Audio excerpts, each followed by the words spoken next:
Hey guys, it's Jess back with another Misfit Makers Besties tutorial. And this week we're doing this adorable cake sleeve tumbler on this tiny Tipsy. Make sure you hit that like and subscribe button. We upload twice a week and that's the way to get notified. Also check out our free Facebook group Misfit Makers. And if you want to take your business to the next level, check out our mentorship group Misfit Makers Besties. Okay friends, we are starting out with this little tiny cake sleeve that my bestie Jerry, her husband Anthony, made for our birthday bash last year. We thought it would be so cute to have these at the birthday bash, and we had never seen anything like this. So he was like, I got you. And he made up a bunch. So thank you, Anthony.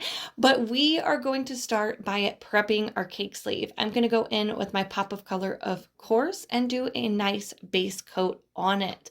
Now, the filament will soak up the paint, so don't feel any sort of way if you have to do 2 or 3 coats. You definitely want good coverage, especially if you're using a lighter glitter color. We don't want it streaky or anything such. So just make sure you have a good coverage. Again, doing thin coats, remember with chalk paint, pop of color, it's better to go in and do a couple thin coats than one thick coat because it can crack on you. After you get a good coverage on that, I am going to slide my tiny Tipsy in there. These tiny Tipsies are from Tipsy Magnolia. I will link them down below along with our discount code. These are so cute. I'm actually making this for my girlfriend. Her birthday's right around the corner. And I was like, how cute is this? You know, bachelorette party, birthday party, have her do shots all night, you know, out of it. Can't wait. So anywho, where I'm going to slide my tiny Tipsy. Normally I would put a little bit of epoxy on your tumbler before sliding it in to secure that it has a nice tight fit. But these are already like super tight. They have a very tight fit. So I didn't even use epoxy or anything. I was like, let's skip that step. After you have a nice base coat, I am going to go in with my adhesive. I'm using Mod Podge. Now, y'all know Mod Podge is like the devil's glue. It dries super, super fast. So if you don't feel comfortable doing this entire thing before the Mod Podge dries, use epoxy or UV resin or whatever you feel more comfortable using. After I have a good coverage on my little cake with no clumps and bumps, it is time to glitter. Today I'm using Cheeky, which is a really gorgeous pink from TellyBOX, and I got it in like this bundle that, I don't know, go check out TellyBOX. She does these awesome bundles every once in a while where it's like $20 and she does all kinds of things. Grab bag, punch, kisses, like it all sounds exciting, okay? Just go check TellyBOX out for all of the crazy things she's doing over there. But check out this glitter color. Gorgeous. All right, after we have really good coverage, then we're going to go in with our epoxy. So, of course, I'm using CCDIY Fast Set, and I used about 25 mLs to do this coat. Once that was completely dry, I sanded it down and just very carefully, because it only had one coat of epoxy on it, and I went in and did a second coat. After that second coat was completely dry, then we're going to move on to our drips. Now here you see me after the second coat sanding and cleaning up the rims and using my tacket cloth. Again, when you are sanding or cleaning up your rims, it's important that you do this step after every single coat of epoxy, because if you don't, then epoxy can build up on those rims. And when you do finally go to clean it up, you can take the risk of breaking that seal. So we don't want that. Just take the time to go in after every coat of epoxy. It'll make your life so much easier. I'm going to clean this up with my sanding block and then go in on each cake, like cake layer too, and just again, lightly sand. All right, now time for the drip.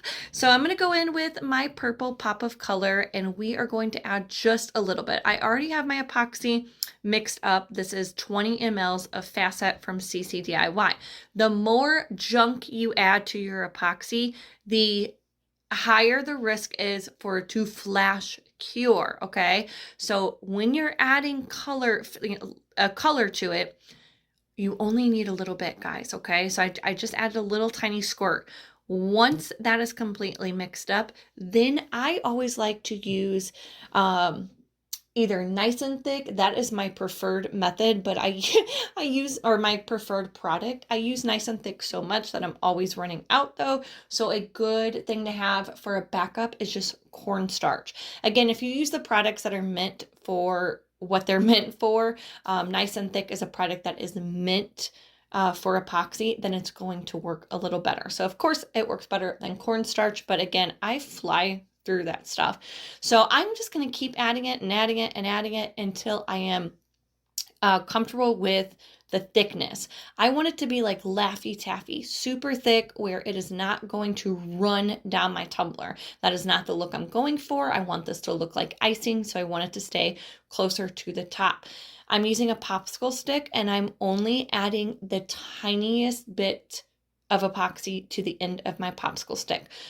This, if you're new to drips, do not try to do like a 3-layered cake for your first drip, okay? Practice on wine glasses, and they're only $1, well, $1.25 now. And that way, if you mess up, you're throwing away $1.25. You're not throwing away a tumbler, or you're not trying to strip an entire tumbler. I used to practice on wine glasses all the time, and that's kind of how I found what I like and what I don't like and what works for me. What works for me might not work for you. So again, drips take lots and lots of practice, guys. Don't get aggravated. I promise you will get it. Look how cute this cake is coming though. I made a couple like larger cakes, same style, they're just bigger, and I'm just obsessed with the style. I'm obsessed with all the sleeves, okay? Anything 3D, I just think it's super neat. After we get our drip all the way around our cake and we are happy with it, I am going to stick this on my turner. It will be okay, guys. It's not going to, as long as your epoxy is like pretty thick, nothing's going to happen. Your drips aren't going to, swish sideways on you or nothing crazy like that. You do not have to sit here and babysit this cup. So stick it on that turner and walk away. I thought this cake needed just a little touch of something. So I found these little clay pieces, these little clay circles from BNB. Go check them out. Ashley has tons of glitter and clay pieces and all kinds of goodies, but I thought I would just use the light pink ones out of here and it would be the perfect touch. So I'm using UV resin to apply them, and I'm only doing about 2 or 3 at a time so they don't go crazy on me, and then sticking it underneath my UV lamp. And that's it, guys. I love the way this turned out. I hope my bestie enjoys it for her birthday. I know we'll be filling it up with shots all night. Shots. I hope this tutorial helps and inspires you in some sort of way. Thanks for all your support and thanks for being here. Make sure you leave your comments down below. Voila, guys. So cute.